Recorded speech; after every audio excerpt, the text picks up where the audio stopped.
안녕하세요. 주원스쿨의 박주원입니다. 반갑습니다.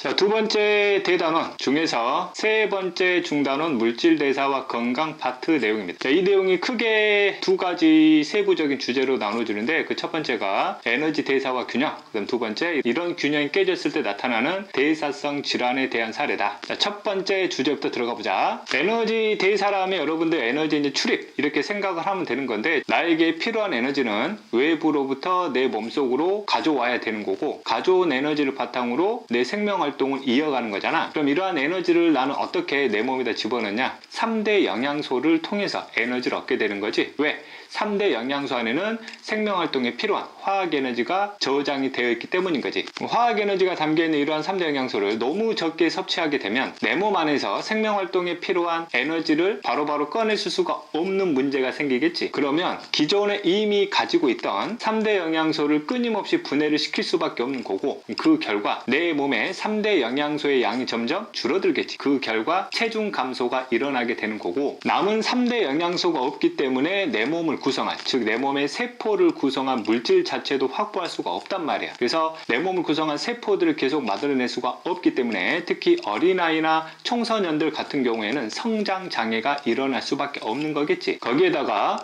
나중에 3단원 인체 방어 작용 때도 다루겠지만, 면역 과정 또는 인체 방어작용의 하이라이트라 부르는 항체라는 단백질을 빠르게 생산할 수가 없단 말이야. 그 결과 병원체에 의한 질병에 대한 저항성도 당연히 줄어들 수밖에 없는 거지.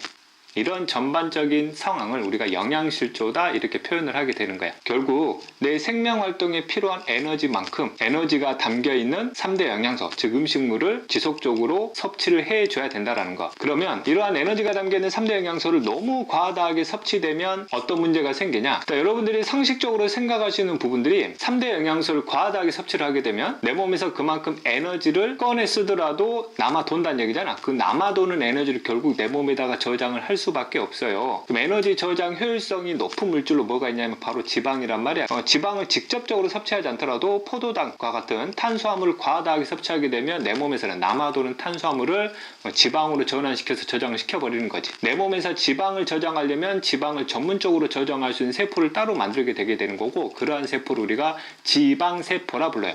그래서 이러한 지방세포가 많아지게 되면 지방 조직들이 늘어나게 되는 거고, 이렇게 넘쳐나는 지방 조직들을 주로 어디에 저장을 하니? 피부 아래에 저장을 해서 피하 지방층이 두꺼워지게 되는 거지, 그치?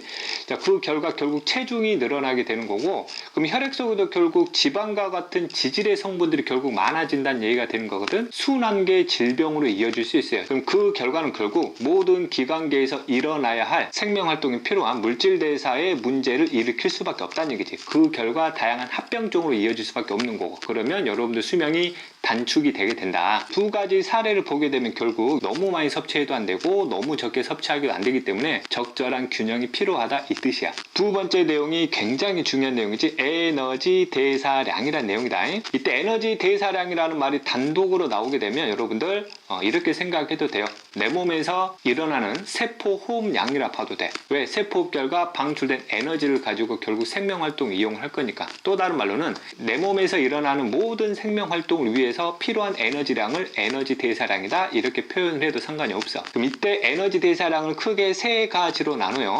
첫 번째 기초 대사량, 두 번째 활동 대사량, 세 번째 음식물을 섭취하고 분해시켜서 흡수를 시키고 이동을 시키고 각 세포가 영양소를 받아가지고 저장하는 과정까지에 필요한 에너지량, 이렇게 세 가지로 분류를 시켰다. 자, 그러면 기초 대사량이란 무엇이냐? 그러면 내가 살아감에 있어서, 즉 생존에 필요한 최소한의 에너지량을 기초 대사량이라 불러요. 여러분들 어떻게 생각하면 되냐면, 여러분들 잠을 자고 있을 때 있잖아. 그때도 여러분들의 몸에서는 계속해서 에너지를 소비시키고 있단 말이야. 심장 박동이 일어나야 되고 나는 호흡을 해야 되니까 호흡근, 횡격막이나 늑강근도 계속 움직여줘야 되는 거고, 자, 그다음 내 몸에서 체온도 계속 유지를 시켜야 되니까 열 에너지를 계속 발생을 시켜야 된단 말이야. 이런 생존에 필요한 최소한 에너지량을 바로 기초 대사량이다라고 부르게 되는 거고, 나이에 따라서 기초 대사량이 달라질 수 있어요. 보통의 어린아이일수록 기초 대사량이 높아요. 왜? 성장을 해야 되니까 외부로부터 물질을 많이 섭취를 하고 물질 대사량을 높여서 세포를 만들기 위한 물질들을 끊임없이 합성을 해야 되기 때문인 거지.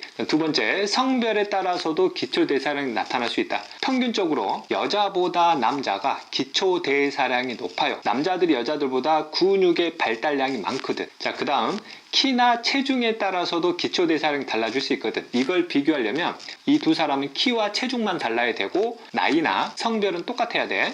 키가 크고 체중이 많다는 얘기는 그만큼 세포가 많다는 얘기지. 세포가 많다는 얘기는 그만큼 소비시킨 에너지량도 높기 때문이다. 이렇게 이해하면 되는 거야. 그럼 두 번째, 자, 음식물을 섭취하고 분해시키고 흡수시키고 이동시키고 저장되는 데 관여한 에너지를 뺀 나머지 에너지량을 우리가 뭐라 부르면 돼?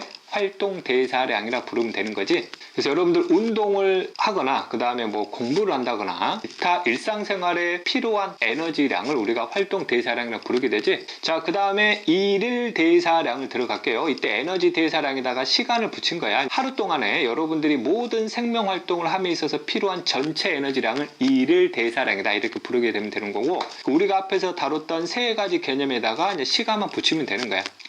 이때 자료 해석 문제에서 많이 나올 수 있는 부분이 에너지량을 계산하는 문제가 많이 나올 거거든. 그럼 여러분들이 외워두셔야 할 내용이 있다. 첫 번째, 탄수화물과 단백질은 1g당 4kcal의 에너지량을 가지고 있고 지방 같은 경우는 1g당 9kcal의 에너지량을 가지고 있다는 거. 자, 두 번째 주제, 대사성 질환 들어가 보자. 대사성 질환은 말 그대로 우리 몸속에서 일어나는 물질 대사에 문제가 생겼을 때지. 각 세포에서 물질 대사가 원활하게 일어나려면 순환계와의 물질 교환이 잘 일어나야 돼요. 특히 여러분들 혈관 내에 있는 혈액이 막힘이 없이 제대로 흘러가야 내 몸의 전체적인 물질 대사에 문제가 없단 말이야. 그래서 대사성 질환의 가장 큰 문제 중 하나가 순환계에 문제가 생겼을 때 나타나는 질병의 사례가 많아요. 문제를 일으키는 가장 큰 원인 중에 하나가 여러분들 식습관이에요. 너무 과다한 영양소를 섭취하게 되면 나타나는 문제로 인한 질병들이 굉장히 많다라는 거지. 그래서 이러한 원인으로 인해서 나타나는 질병들이 어린아이 때는 보통 잘 생기지 않고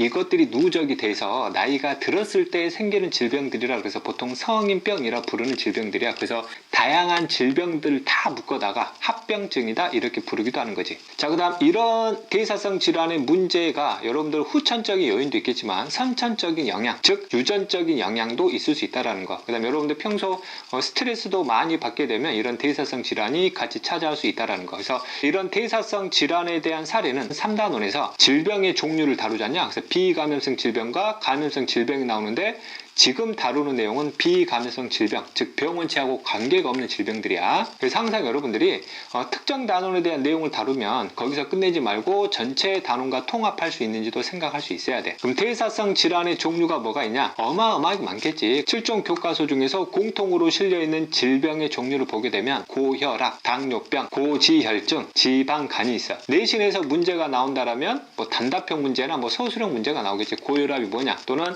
소술된 내용을 바탕으로 이 질병이 어떤 질병이냐를 이제 적는 단답형 문제가 출제가 될 수 있는 거지. 고혈압은 혈압이 너무 높아서 생기는 질병인데 혈압은 혈액이 혈관벽을 미는 힘, 그 힘이 너무 세서 혈관이 그걸 버티지 못하면 혈관이 터져버리는 거지. 그럼 각 기관으로 필요한 혈액이 제대로 공급이 안 되면 그 기관은 필요한 기능을 할 수가 없게 되는 거고 그걸로 인해서 내 생명이 지장을 받을 수 있다는 거. 가장 대표적인 예로 뇌로 가는 혈관이 터져버렸다. 그럼 뇌의 기능이 문제가 생기겠지. 그 결과 나는 의식을 잃고 쓰러지게 되는 거고 그 사례가 바로 뇌졸중이다 이렇게 표현하는 거야. 또 다른 예로 콩팥 내에서도 혈관이 터져버렸다 그러면 콩팥에서 제대로 오줌을 생성할 수가 없게 되는 콩팥과 관련된 질병이 나타날 수도 있는 거야. 자, 다음 당뇨병은 혈액 속의 포도당량 또는 혈당량이 너무 높아서 포도당 일부가 오줌에 섞여서 나오는 증상이야. 혈당량이 너무 높으면 혈액이 굉장히 끈적끈적해져. 결과적으로 혈액순환에 문제가 생기는 거야. 특히 여러분들 손끝이나 발끝과 같은 말단 부분 있잖아. 그럼 그 세포들이 물질대사 결과 만들어낸 노폐물이 제대로 빠져나오지를 못한다는 얘기야. 그럼 노폐물의 독성이 쌓이게 되면 그 세포가 결국 괴사를 당하게 돼요. 즉 조직들이 죽어나가기 시작한다는 얘기야. 또한 또한 눈도 일종의 말단 부분인데 눈에서 빛을 받아주는 역할을 하는 C세포가 괴사당하게 되면 결국 여러분들 실명에 이를 수 있는 거지. 혈당량 조절에 문제가 생기는 이유가 뭐냐 그러면 크게 두 가지 과정을 3단원에서 다루게 될 거고, 그 첫 번째가 인슐린이라는 호르몬이 분비가 안 되게 되면 혈당량의 조절 기관인 간한테 명령을 제대로 할 수가 없어서 나타나는 경우도 있고, 그 다음에 간에서 인슐린한테 명령을 받으려면 간세포들은 그 인슐린과 결합할 수 있는 수용체가 있어야 되는데 그 수용체가 잘못 만들어졌거나 아예 없으면 이런 문제가 발생할 수 있다는 거. 자, 그 다음 혈액 속에 지질의 양이 너무 많은 현상을 고지혈증이라 불러. 지질의 특징은 물에 잘 녹지 못해요. 그래서 혈액 속에 말 그대로 지질 덩어리가 점점 쌓이는 거야. 그 결과 혈액순환에 역시 문제가 생기겠지. 그러면 혈액의 압력이 높아지는 고혈압이 유발될 수도 있고, 더 심각해지면